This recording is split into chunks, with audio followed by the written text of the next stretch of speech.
More than 60 people were shot in Chicago over the 4th of July weekend. It left at least 9 people dead, according to the latest report from ABC 7 in Chicago.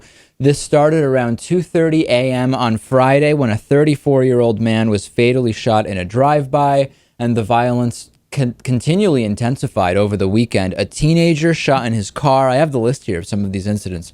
A woman in her 60s grazed in the head by a stray bullet while simply standing on her front porch. A man was struck by a falling bullet. A teen was standing on the sidewalk when her ex-boyfriend allegedly walked up and shot her in the legs. A man sitting in his car was killed when a gunman fired shots into the vehicle.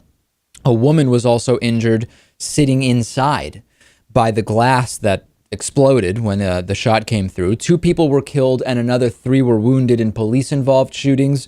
The shootings were so numerous that the Chicago Tribune, instead of publishing a roundup of the entire weekend, did a roundup of just a specific 4-hour period on Sunday afternoon. Lewis, the gun violence problem in Chicago is a huge one right now, in spite of the fact that gun violence has actually, gun deaths have actually decreased in Chicago over the last few years. This year, they are ahead of pace, so to speak, relative to last year. Right. I mean, Chicago's been a hot spot for this type of activity for a long time. And honestly, it is a complete deterrent for me to ever go to Chicago. Well, here's the thing. I've been to Chicago many times.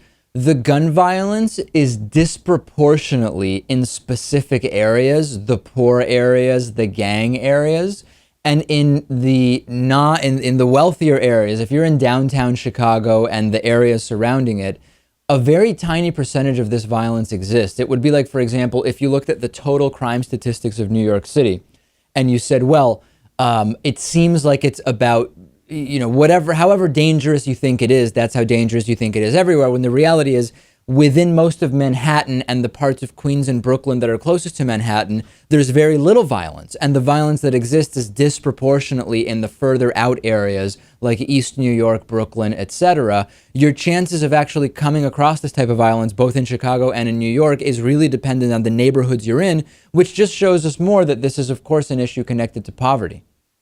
That is true. Of course, when you have high gang activity, I mean, that can take place anywhere in the city. Certainly, you wouldn't say that I'm safer in a wealthy part of Chicago than I am in a wealthy part of Austin. I have no idea. I've never looked into the crime rates in Austin. I get emails from people and they say, David, how is this possible when guns are banned in Chicago? I thought banning guns made cities really, really safe. First and foremost, the entire guns are banned in Chicago thing is just not even true. It's become one of these often repeated myths, but it's not actually true. Chicago does have an assault weapons ban. Of course, most homicides are committed with handguns, and Chicago does have a limit of 15 rounds per magazine. None of these incidents were even close to this 15-round limit. So again, that's not really a factor here. And again, people always seem to forget that even if guns were, quote, banned in Chicago, which they're not, it's very easy to just drive to Indiana. I don't know if it's more than 25 minutes to get over the border into Indiana, where it is very, very easy to buy guns. And, you can bring the gun back, right? I mean, this tired old argument, Lewis, is quite boring to me. It is. Yeah, this is clearly handguns are a big, big part of the problem all across the country. And there's no really clear solution to it. No, well, that's what I was going to get to, Lewis. I don't know what the solution is. I know that the problem isn't that guns are banned in Chicago, because they're not. I know that the solution isn't what the NRA says, which is we should have even more guns, but I don't actually know what the solution is. The U.S., because of its culture, seems to have this incredible problem with homicides and firearms violence, and I do not know what the solution is.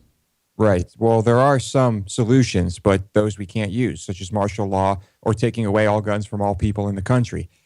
So you just have to implement small changes and hope that over time things get better.